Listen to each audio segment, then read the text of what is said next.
I'm Amalia Croft, 32, and I built everything I have from the ground up. No shortcuts, no handouts.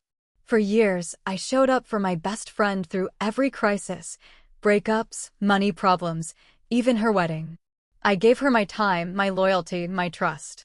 But when she married my husband's estranged brother, the same man who once tore my in-laws' lives apart and kept it from me, I realized I had to walk away.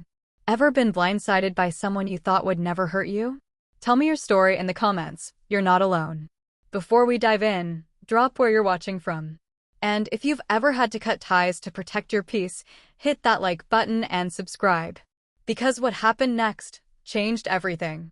Amalia and I met the first week of second grade when her mom enrolled her halfway through the semester, and she showed up in light-up sneakers and a glittery headband.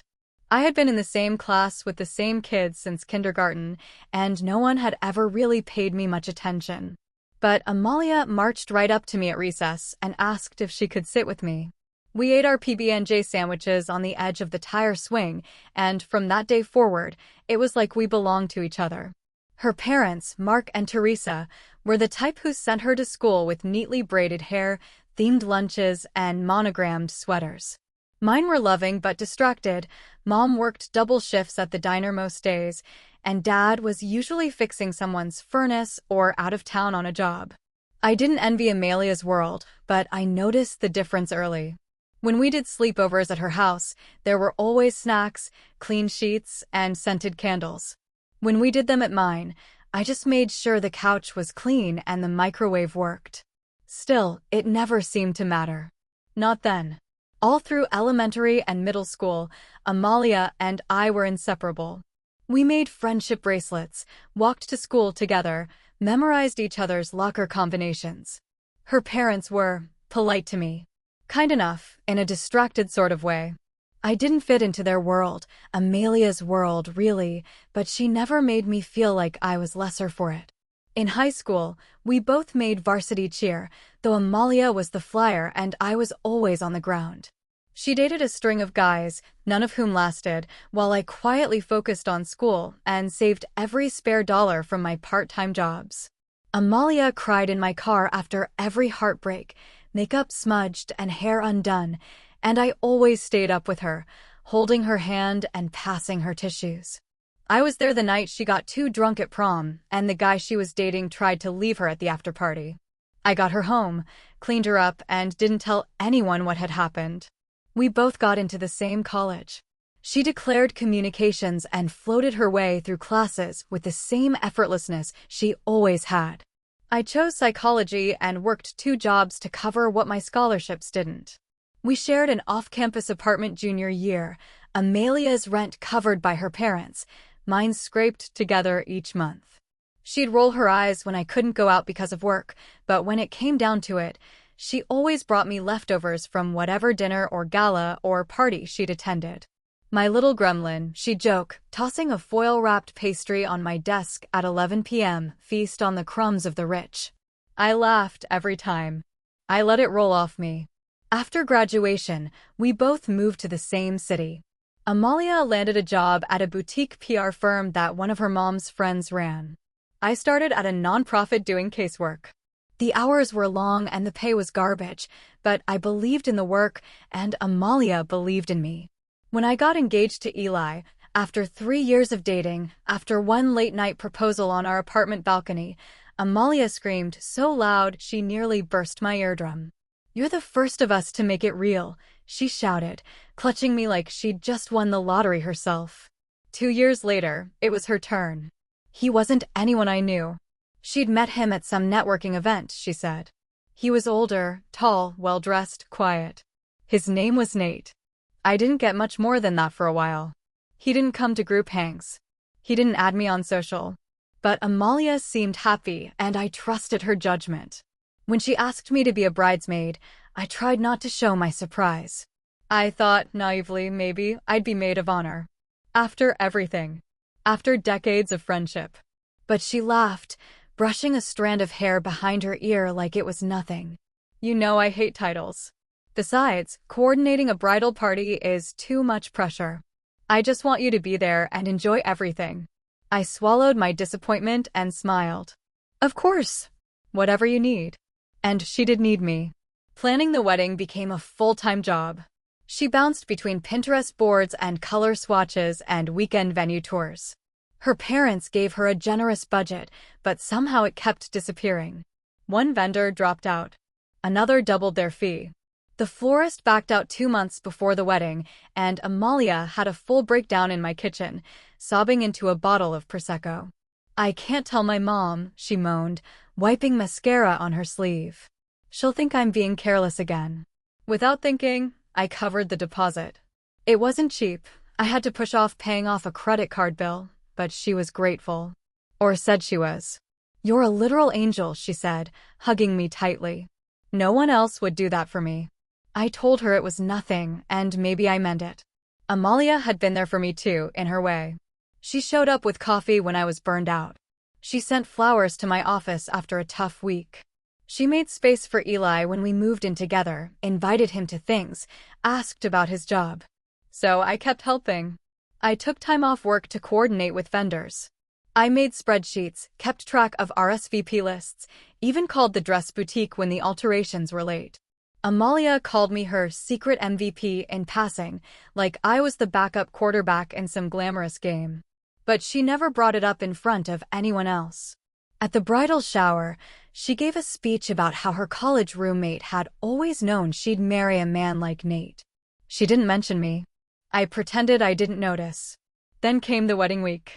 It was a destination event, 3 days at a resort outside Charleston. Amalia's parents rented the entire place.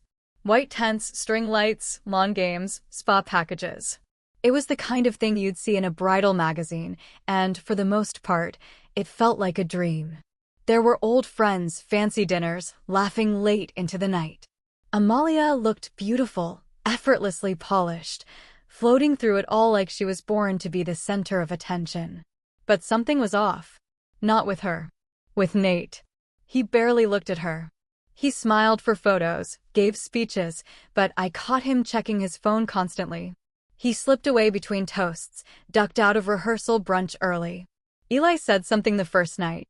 He seems familiar, he murmured as we watched Nate from across the cocktail hour. But I can't place him. I asked Amalia about it later, casually. She waved me off.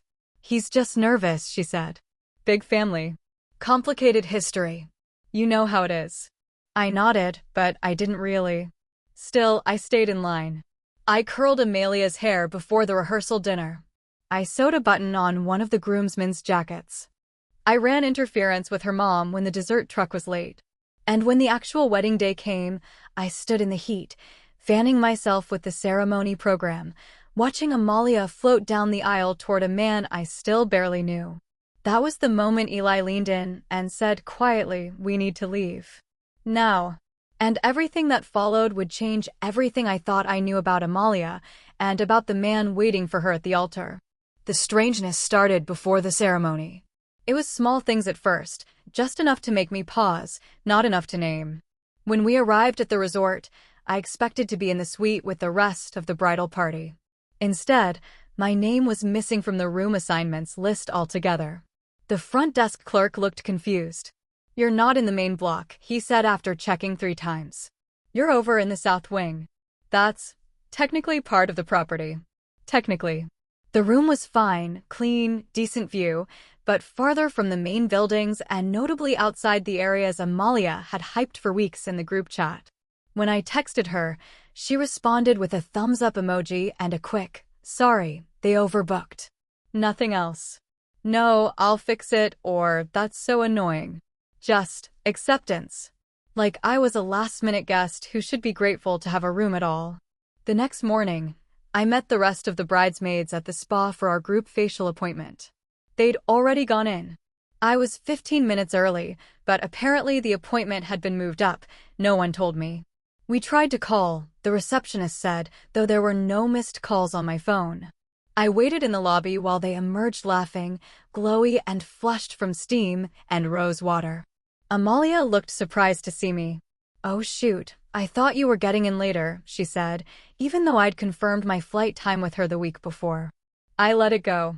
But the pattern kept repeating. At the rehearsal brunch, I was seated next to someone's second cousin, wedged between two couples I'd never met. Amalia was at a separate table with her college friends and sisters.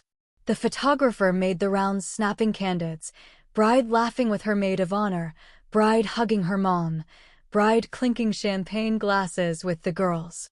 I wasn't in any of them. When I jokingly asked if we'd get a shot together, she blinked like she hadn't considered it. Of course, she said, glancing around. Maybe after the speeches? We never did take that photo. That night, Eli and I walked the grounds after dinner. It was humid, but quiet. He held my hand in the loose way he always did when he was thinking. Does she seem different to you? He asked, not looking at me. Amalia? Different how? I don't know. Distant. Like she's playing a part. I shrugged. She's probably just overwhelmed. It's a huge wedding. Maybe, he said. Or maybe she's not the same person you remember. That stuck with me more than I admitted. Later that evening, in the dressing room they'd converted into a makeshift bridal suite, Amalia was surrounded by stylists. Her hair was half-pinned, her eyes lined. I stood in the corner holding a garment bag, unsure where to put it down. One of her cousins breezed in with champagne, and everyone squealed. I caught Amalia's eye and gave a small wave. She smiled, then turned back to the mirror. Eventually, I tried to join the conversation, something about online dating disasters. One of the bridesmaids had matched with a guy who showed up in ski goggles. They were laughing so hard someone nearly dropped their mimosa. I offered a comment, something mild. Amalia waved it off. Oh, you wouldn't understand, she said. You're married. It was said casually. A light deflection. But there was a tone underneath. Not quite mocking. Something more like dismissal. Like I'd aged out of the world they were still inhabiting. The conversation moved on without me. The rehearsal dinner was at a rented vineyard with sweeping views and too many forks. Amalia's dad made a speech about family and legacy and the value of perseverance. This marriage is the merging of two great legacies, he said, his voice thick with emotion and wine. It's a moment our families will remember for generations. I turned to Amalia during the toast and whispered, I thought you always said you'd marry for love. She gave me a look I couldn't quite read. Then she smiled, polite, tight, and said, love is subjective. The rest of the table laughed like she'd said something clever. I didn't. Eli leaned over halfway through the meal, watching the groom across the courtyard. He really looks familiar, he murmured. I can't place it, but something's off. Like what? I don't know. I keep thinking I've seen him somewhere. Not recently, but years ago. He reminds me of someone. Amalia and Nate danced later that night while a quartet played an over-orchestrated version of Can't Help Falling in Love. Her parents stood nearby, glowing, proud. I watched Nate whisper something into her ear and saw her freeze for just a second. Then she threw her head back and laughed, a little too loud. Eli watched it too. Did you see that? He asked. See what? She flinched. It was probably nothing. He didn't answer, but I could tell he didn't believe that. When we got back to our room, Eli sat on the edge of the bed and took off his shoes slowly. I've been thinking about it all day, he said. The groom. His face. I started brushing my teeth. And? I think I knew him. A long time ago. Before I met you. I turned off the water and looked at him in the mirror. From where? He shook his head. Not sure. High school? One of my brother's friends maybe. I'll figure it out. But I could tell it bothered him. That something wasn't fitting together. The next morning, we met the rest of the group for brunch. Amalia floated in last, wearing a white sundress and oversized sunglasses. She looked tired, but radiant. Her voice was higher than usual, full of cheer, a little breathless. She made the rounds, hugging relatives and posing for selfies. When she reached our table, she kissed Eli on the cheek and hugged me one-armed. You two having fun? She asked. Of course, I said. Everything's beautiful. She nodded. It is, isn't it? Then she turned to Eli and said, Don't let her tell you we used to do this all the time. I planned this whole thing myself. It wasn't true. I'd helped. A lot. Paid deposits, tracked invoices, managed vendor calls when she couldn't. I opened my mouth, but Eli put his hand gently on my leg under the table. A quiet signal to let it go. That night, I couldn't sleep. Eli tossed and turned beside me. At one point, he got up and walked out to the balcony. I followed him, wrapping a blanket around my shoulders. "Something's wrong," he said without turning around. "You're being vague again." "Because I don't have the words yet." We stood in silence for a while. I watched the wind move the trees below, the shadows of the tent flickering in the dark. Somewhere down there, the groom was probably asleep. Or maybe not. "Do you trust her?" Eli asked finally. "Amalia?" He nodded. I didn't answer right away. I wanted to say yes. I wanted it to be simple. But the truth hovered just under the surface, waiting. "I used to," I said quietly. And that was the first time I admitted it, to myself or anyone else. That something had shifted. That my best friend wasn't looking at me the way she used to. That I was on the outside of something I had once been at the center of. I went to bed that night with the creeping feeling that something important had been set in motion. And I didn't yet know how much damage it would do. It was the kind of morning that seemed designed to feel perfect. Blue sky, no wind, sun warm but not stifling. The ceremony was set up at the edge of a landscaped bluff, white chairs in symmetrical rows, delicate petals strewn down the aisle by a flower girl in a tulle dress too big for her frame. Amalia was already behind the scenes, getting ready in the bridal suite.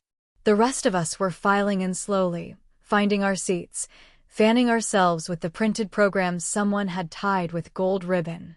Eli and I sat near the front, second row, far left side. Bridesmaid territory. I smoothed the hem of my dress and looked around, scanning for familiar faces. Most of Amalia's extended family was clustered on the opposite side, loud and chatty in pastel outfits. I hadn't seen the groom yet. Nate. Not since the rehearsal dinner. When the music shifted and the officiant stepped into place, people started whispering. The groomsmen lined up. Then Nate walked out. Eli went completely still beside me. I turned to look at him. His face had lost all color. His jaw clenched. His eyes didn't blink. "What is it?" I whispered. He didn't answer at first. Just kept watching Nate like he'd seen a ghost. "Eli," I pressed, low and urgent. "What's going on?" He leaned toward me slightly. His voice was steady but cold. "We need to go. Now." I stared at him. "What? Why?" He turned his head slowly and met my eyes. "You don't recognize him, do you?" I followed his gaze toward the man standing at the altar. Broad shoulders, expensive suit, carefully styled hair. He looked like every LinkedIn headshot I'd ever scrolled past. Nothing about him was familiar to me. Just handsome in a generic, curated way. "No," I said slowly. "Should I?" Eli didn't answer right away. I saw his throat move as he swallowed. "That's my brother." The words hit harder than I expected. "Your what?" "I thought your brother." He changed his name. New last name, new job, new story. He glanced back at Nate, whose hand was now resting calmly on the officiant's binder, laughing quietly with one of the groomsmen. "I haven't seen him in almost 10 years, Eli said. Last time was the week before he disappeared. After stealing $40,000 from my parents' retirement fund." I stared at him. "Are you sure?" I'd know that face anywhere. Everything around us went quiet. Or maybe just inside me. I couldn't hear the violinist anymore. Couldn't feel the sun. My skin prickled cold despite the heat. I searched Nate's face again.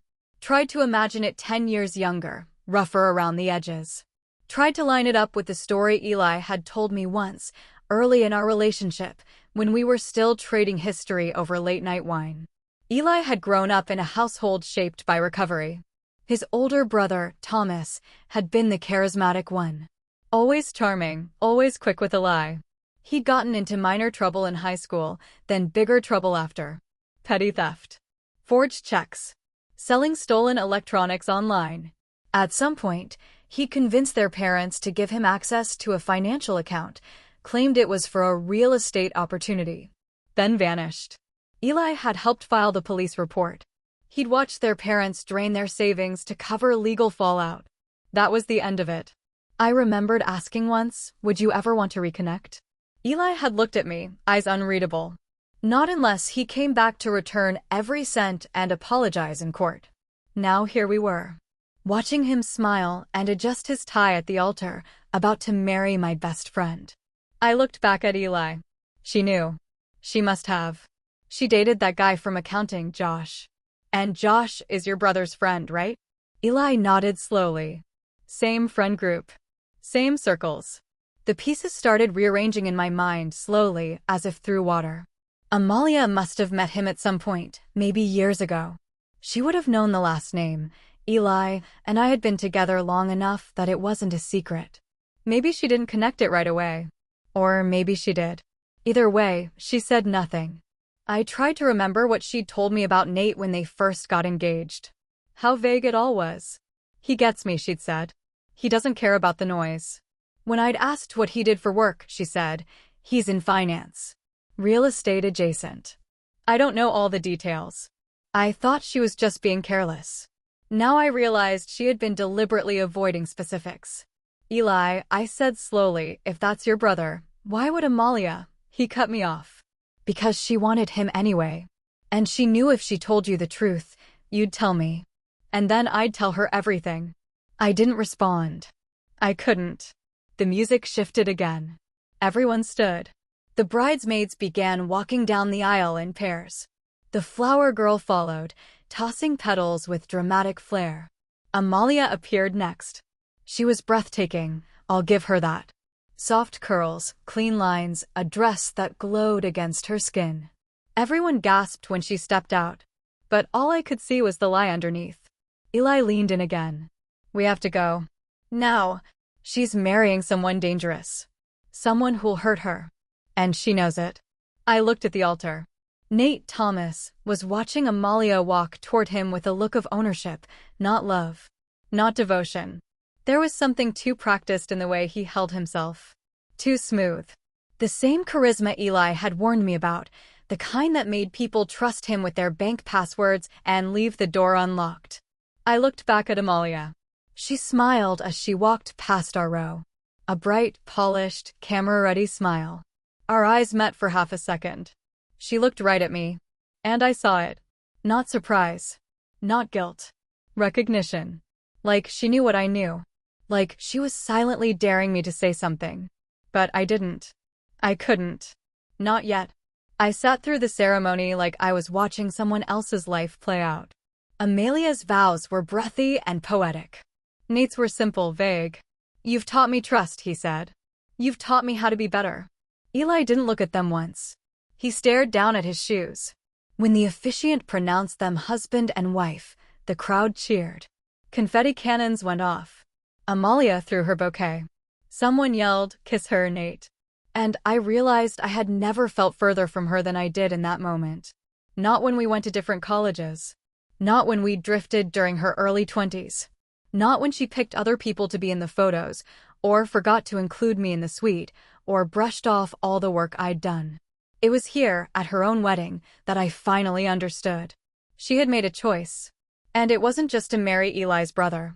It was to keep the truth from me, and by extension, from him, because somewhere along the way, she decided we didn't matter as much as whatever future she thought this man could give her. The betrayal wasn't the wedding. It was knowing she looked me in the face dozens of times and chose not to say a word. We left without saying goodbye. There wasn't a scene. No confrontation.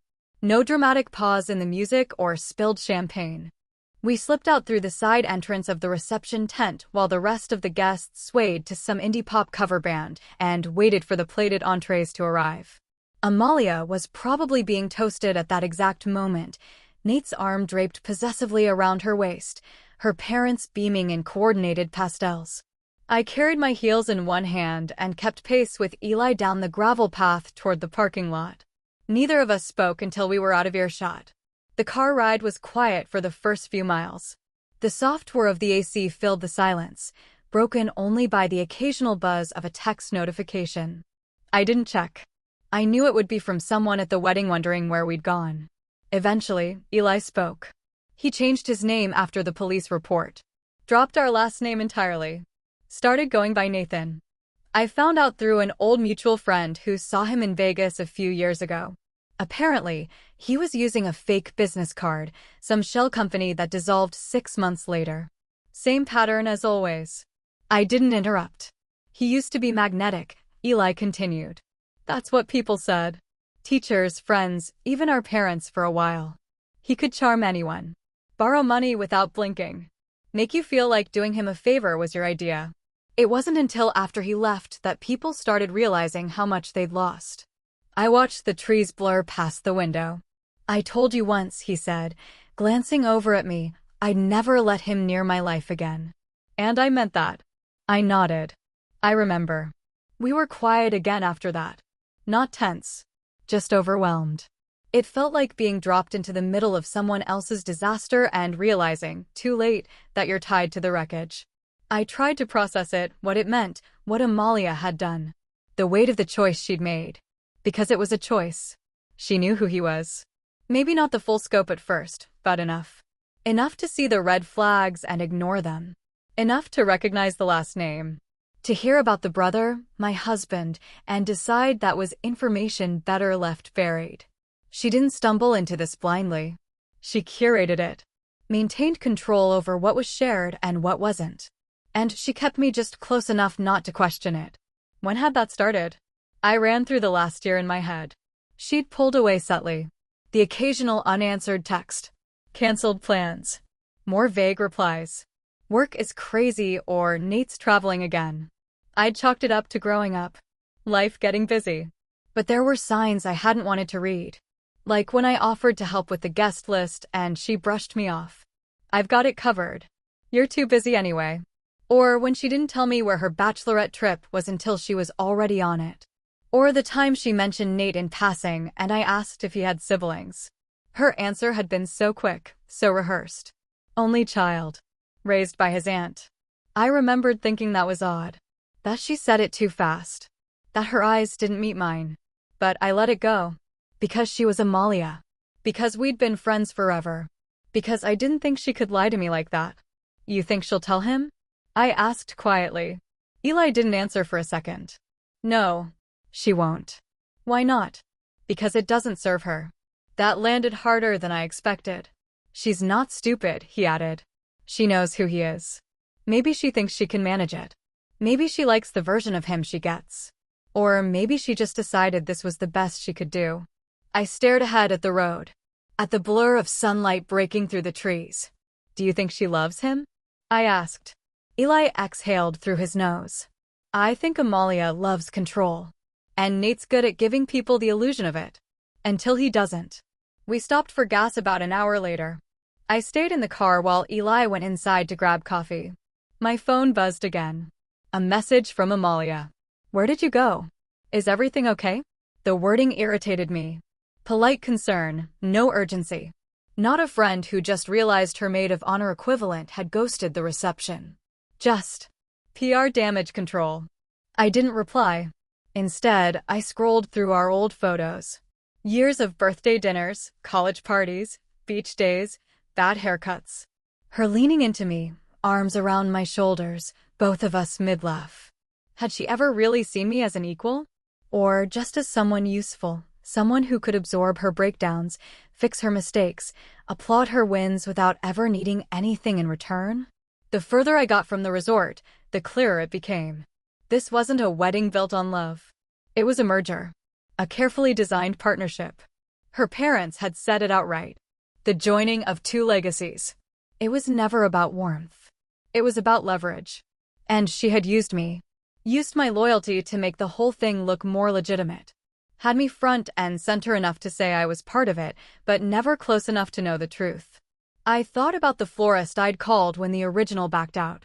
The vendor deposit I covered without question. The seating chart I reorganized. The dress fitting I rescheduled for her because she forgot.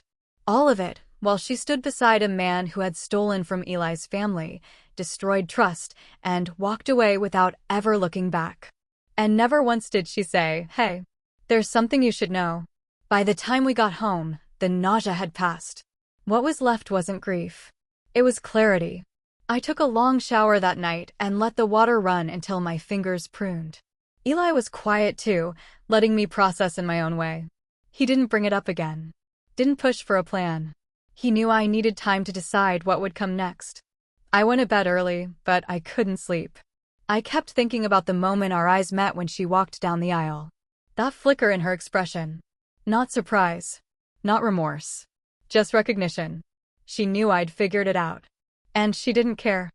I didn't text her that night. Or the next day. I waited until we were unpacked, until the laundry was done and the suitcases were back in the closet. I waited until Eli and I had gone grocery shopping, cooked dinner, sat through 2 episodes of some forgettable show we both barely watched. I waited until the silence between us stopped humming with what we weren't saying. Then I opened my phone and typed the message. We left early. Wishing you all the best. No punctuation. No explanation. Just clean. Polite. Final. I didn't expect a response immediately.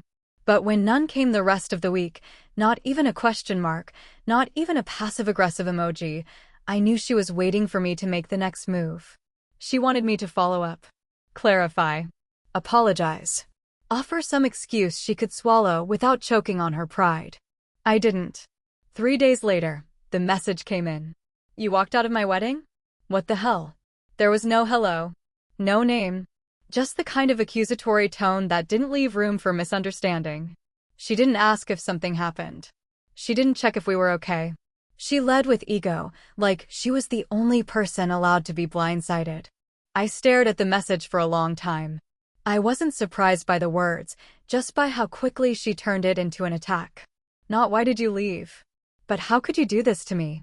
I typed back slowly. I think you already know why. Then I put my phone down and went back to making dinner. Eli read the message over my shoulder, said nothing, and kissed the top of my head before walking to the sink. That was all the confirmation I needed. The next day, her mother called. It was mid-morning. I was home between meetings, my laptop open and coffee half finished. I didn't recognize the number, but something in me already knew. I answered anyway. Hi, sweetheart, Teresa said, her voice too bright. Just wanted to check in. Amalia said you left the wedding early. Everything okay? She said it like I ducked out of a backyard barbecue. As if missing her daughter's vows was a mild inconvenience. We're fine, I said. Good, good. I mean, obviously we missed you. The photos won't be the same without you in them. But I'm sure it was something important. I didn't answer. There was a pause. Amalia was very upset, she added more softly. This week's been a little tense. We were hoping you could call her. Just smooth things over. Weddings bring out emotions in everyone. I let the silence stretch. Finally, I said, it became about me the moment she chose someone who's actively hurt my family. Another pause. Sharper this time. I'm not sure I follow. I think you do. Sweetheart, she said again, using the word like a bandage. Whatever history you think exists between your husband and Nate, Thomas. She went quiet. His name is Thomas, I said, calmly. He changed it after stealing from Eli's family. He disappeared for a decade. Amalia knew. And she kept it from me. There was a long, rustling silence on the other end. Like she was moving to a quieter room or away from someone else listening in. I don't know all the details, she said finally. But Amalia told me there was some family tension. And to be honest, I thought it best not to get involved. I didn't involve you, I said. Amalia involved me. When she invited me. When she asked me to plan parts of the wedding. When she looked me in the eye and never said a word. I understand you're upset, Teresa said. Her voice had cooled. But can't we just move past this? The wedding is done. Amalia's married. This doesn't have to be a thing. It already was a thing. That was the problem. It was a thing the moment Amalia sat beside me 2 months ago, showing me dress options and centerpiece mock-ups, all while knowing she'd chosen a man tied to the worst pain in Eli's family and never once gave me the dignity of the truth. She didn't forget. She didn't overlook it. She calculated it wouldn't matter enough. I'm not holding a grudge, I said finally. But I'm also not pretending something didn't happen. If she wants to talk, she knows how to reach me. But I'm not sweeping this under the rug for the sake of a clean photo album. Teresa sighed. That long, performative exhale that sounded like disappointment wrapped in civility. Well, she said, I hope someday you'll be able to see the bigger picture. I do, I said. It's just not the one Amalia painted. She didn't respond to that. We said goodbye, and the call ended without warmth. I didn't hear from Amalia that week. But mutual friends started reaching out quietly, cautiously. One messaged me a simple, "Hey, is everything okay between you and Amalia?" Another sent a screenshot of Amalia's latest Instagram story, a photo of her wedding bouquet, captioned, "Not everyone who claps is cheering for you." I didn't respond, because the truth was I had clapped. I'd smiled and worn the dress and curled her hair and sent the text that said, "Wishing you all the best." She just didn't like that I'd meant it as a goodbye. I thought about writing her a longer message, laying it all out, what I knew, what I felt, where she went wrong. But the more I sat with it, the more I realized I didn't owe her that kind of effort. She hadn't made a mistake. She'd made a decision. And so had I. Eli and I talked about it later, sitting on the couch with takeout between us and a movie we never finished playing in the background.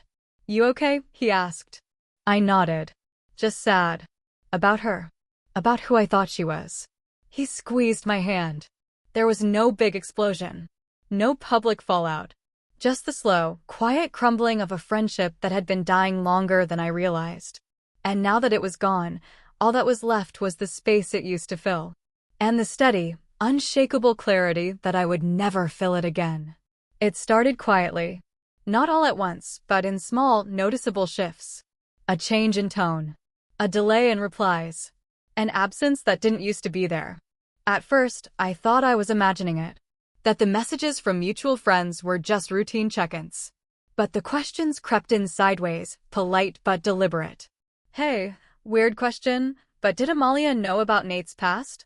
A different friend texted, "Wait, Eli's brother?" As in that brother. Another message late at night, "I don't want to stir anything, but something feels off. Amalia's not acting like herself." I didn't answer most of them.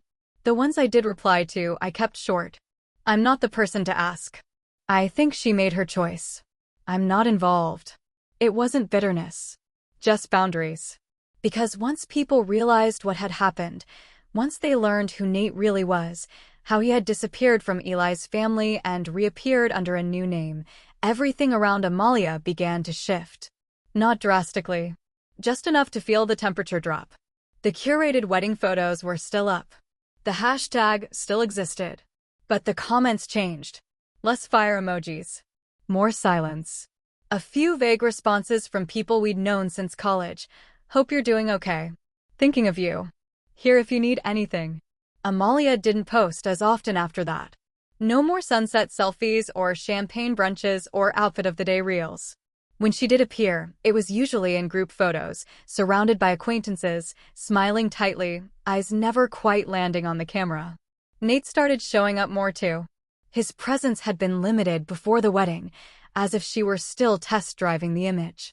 Now he was in almost every post. Arm around her shoulder. Hand placed deliberately on her lower back. Once, she tagged him in a story and the account linked to a page that had been deactivated the next day. I saw it happen in real time, the slow unraveling of something she'd tried to wrap too tightly. He wasn't hiding anymore. And he didn't seem interested in playing along. In one post, they were at a restaurant. She was mid-laugh, holding a glass of wine. The caption was a simple heart. But someone in the comments asked, "Is that Nate? He looks like someone I used to know in Nevada." 2 days later, the post was gone. In another video, just a casual clip of them walking near the waterfront, Amalia's voice was light, but her body language was stiff. Nate said something off-camera that made her smile freeze for a second too long. I watched it once, then again. I didn't share it. Didn't mention it to Eli. I just watched. Because by then, I understood exactly what I was seeing. It wasn't that she had been duped. It wasn't that she'd married a stranger and only now realized the danger. She had known. Or suspected. And she had gone ahead anyway. The consequences were hers to hold now. I didn't tell anyone what Nate had done to Eli's family. I didn't leak stories or drop hints in group chats. I didn't try to rally people against her. I let her sit in the reality she'd created. It's a strange kind of mourning, watching someone you once considered your closest friend drift further into something you can't save them from. wanting to warn them, but knowing it wouldn't matter. She'd already chosen the lie. The man. The version of herself that could justify it all. The mutuals kept dropping off, one by one. People who had posted effusive congratulations in June were suddenly on a break from social media or simply not showing up in her likes. A few started refollowing me. One even sent an apology. "I didn't realize what you were dealing with. I'm sorry, I assumed." I didn't hold it against them. People believe what's most convenient until it becomes impossible to do so. Meanwhile, Amelia's posts became more muted. No more hashtags. No more tags at all, really. Just still shots, her looking out a window, standing in a lobby, waiting at a curb. Always poised. Always composed. But the smiles got smaller. One photo stuck with me. She was sitting on a white couch, legs crossed, head tilted. You could see Nate's hand resting on her knee. Just the hand. No face. But it was enough. The comments were minimal. Someone asked if she was okay. No reply. The next week, she posted a quote graphic. "Sometimes silence is peace. Other times, it's survival." It got hundreds of likes. But I didn't double tap. I didn't want to give her that thread to pull on, even quietly. She had made herself unreachable long before this. Not just in proximity, but in values. In choices. In the decisions she made without flinching while looking me in the eye. And even though I missed her, the old version of her, the one who made up nicknames for everyone and once snuck me into her parents' country club because I'd never been, I knew that girl was gone. The new version had different priorities. Different boundaries. And I had mine too. Eli asked me one night as we were brushing our teeth, "Do you think she regrets it?" I paused. Spit. Rinsed. "Maybe," I said. "But not enough to undo it." He nodded. "That's the part that hurts." I didn't say it out loud, but I wasn't sure that was true. What hurt more wasn't her regret. It was her certainty. The way she stood on that altar and looked proud. Steady. Committed. As if she really believed she could bend the truth to fit the shape she wanted. As if the damage wasn't real unless someone acknowledged it out loud. I never reached out again. Not after the message, not after her mother's call, not even when one of our mutual friends told me she and Nate had canceled their honeymoon, claiming work stuff. I just watched from the distance she had built. Not with spite. Not even with anger anymore. Just with the quiet, heavy understanding that not all friendships end in explosions. Some of them end with silence. And the slow realization that the person you loved wasn't really standing next to you anymore. They were already gone. They just hadn't told you yet. It had been just over 5 months when she finally reached out. I remember the moment clearly, not because it was dramatic, but because it wasn't. It was a Wednesday afternoon. I was at my desk answering emails, half watching the sky change outside the window. I heard my phone buzz, glanced over, and saw her name at the top of the screen. No emojis. No preview text. Just Amalia Wills and the timestamp. I let it sit for a while before I opened it. The message was long. Longer than I expected. Structured like an essay, paragraphs broken up, thoughts clearly organized. The kind of message you rewrite 5 times before you send it. She started with an apology.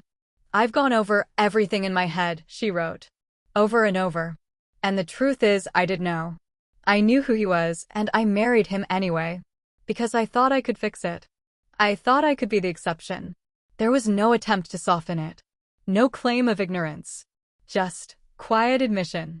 She said she first met him at a networking event, when she was still with someone else. That he introduced himself as Nathan Fields, and she didn't connect the dots right away. But once she did, it wasn't a shock. It was a curiosity. She looked him up. Found bits and pieces, old photos, a few mentions in forums, nothing concrete. "I should have asked you," she wrote. "I should have told you." But I didn't want to hear the answer. She said he told her Eli had cut him off. That the family had turned their backs on him. That he'd made mistakes, yes, but he was trying. That he needed someone who believed in second chances. "I believed him," she wrote. "Because I wanted to believe I could be the one who saved him." She said the wedding had become a project. A shield. A way to prove everything was fine. That she was fine. That they were in love. And maybe, at first, some of that was true. I know you saw it before I did, she wrote. The cracks. The way he holds onto people. The way he erases history to write a cleaner one. I see it now. I just wish I had seen it before it cost me you. She ended by asking if we could meet. Not to fix everything. Just to talk. Just to sit across from you without the weight of everything I didn't say. I read the message twice. Then I walked into the kitchen, poured a glass of water, and sat with Eli in silence for a few minutes before I told him. He didn't say much. Just asked one question. Do you want to see her? I thought about it. Really thought about it. I pictured us at some corner cafe, awkwardly smiling over mugs of tea, both of us pretending to be lighter than we were. I pictured her apologizing again, maybe crying, asking if we could start over. And I pictured myself saying yes, because I missed who we used to be. Because the idea of undoing the silence was tempting. But none of that changed what had happened. Or who she had been while it happened. I picked up my phone and typed slowly. I appreciate the message. And I hope you're okay. Truly. But we're not going back to what we were. I sat with it for a minute before hitting send. A few days passed. Nothing came through. Then one afternoon, while I was folding laundry, my phone buzzed again. I miss you.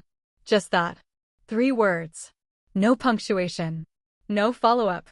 I stared at the screen, thumb hovering over the reply button. And then I didn't press anything. I let it sit there. Read. Unanswered. Because I believed her. I believed that she missed me. That she regretted the silence and the distance and the way it all fell apart. I believed she had probably spent months rationalizing her choices until she couldn't anymore. But I also believed that missing someone doesn't make the damage go away. And even if she understood the cost now, that didn't mean she was ready to carry it. Forgiveness isn't always a door you walk through together. Sometimes it's the quiet act of deciding to live without resentment.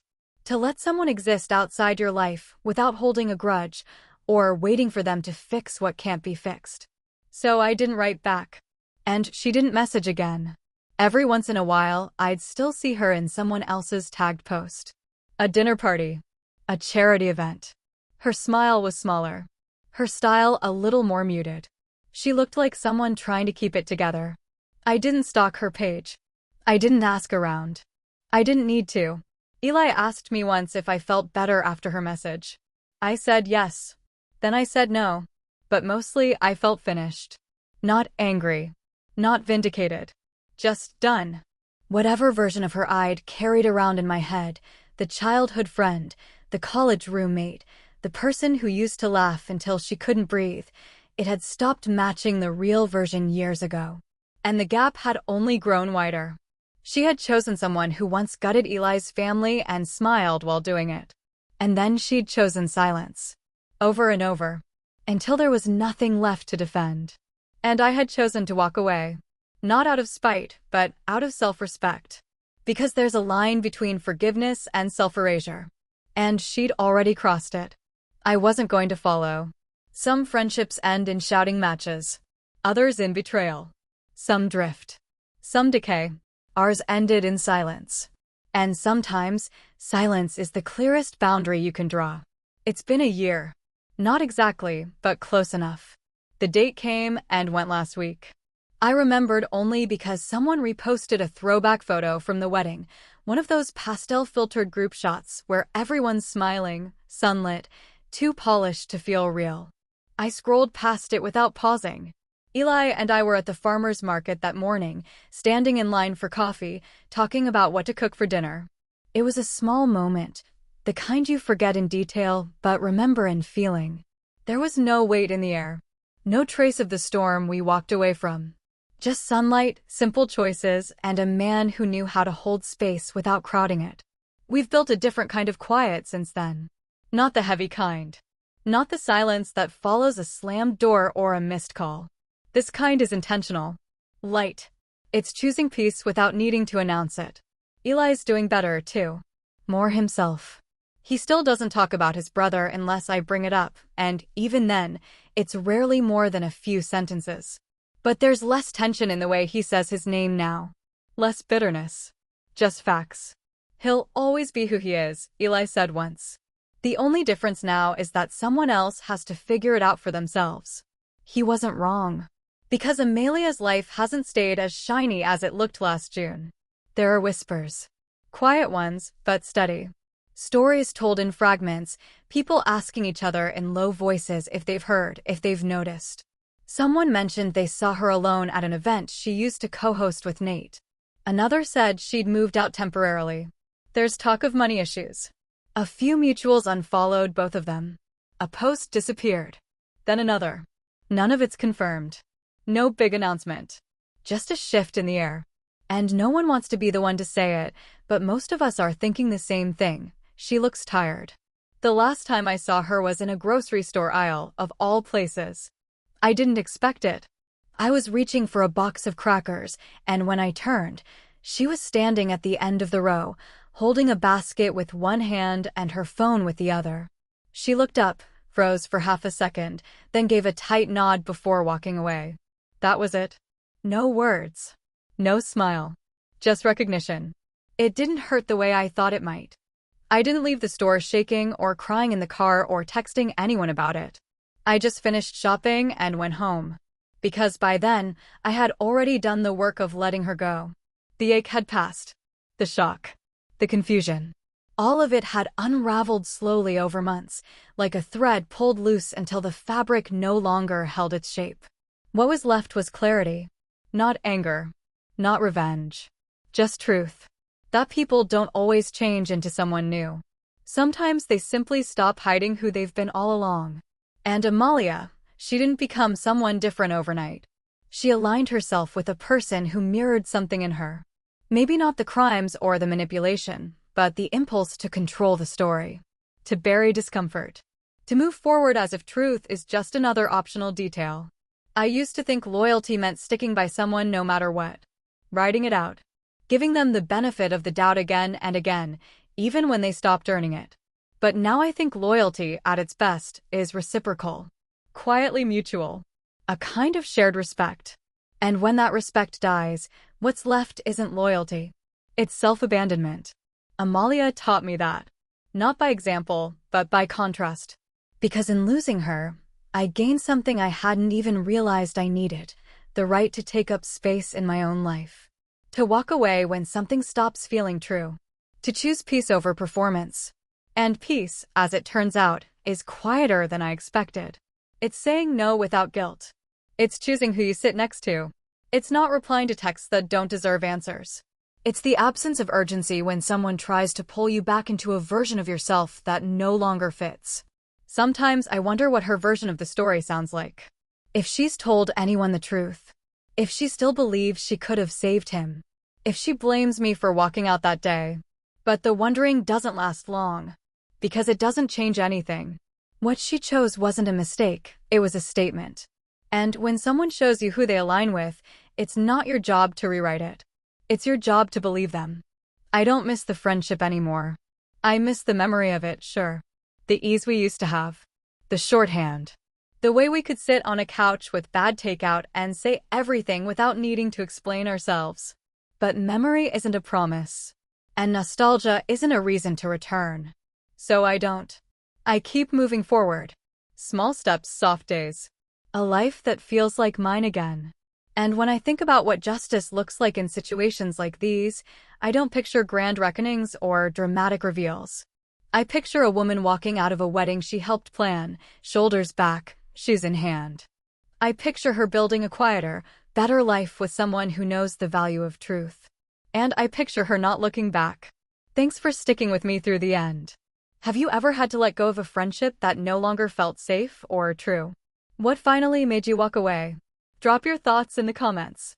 And if this story hit close to home, give it a like and share it with someone who needs to hear it. Don't forget to subscribe for more real stories about boundaries, betrayal, and taking your peace back, one decision at a time.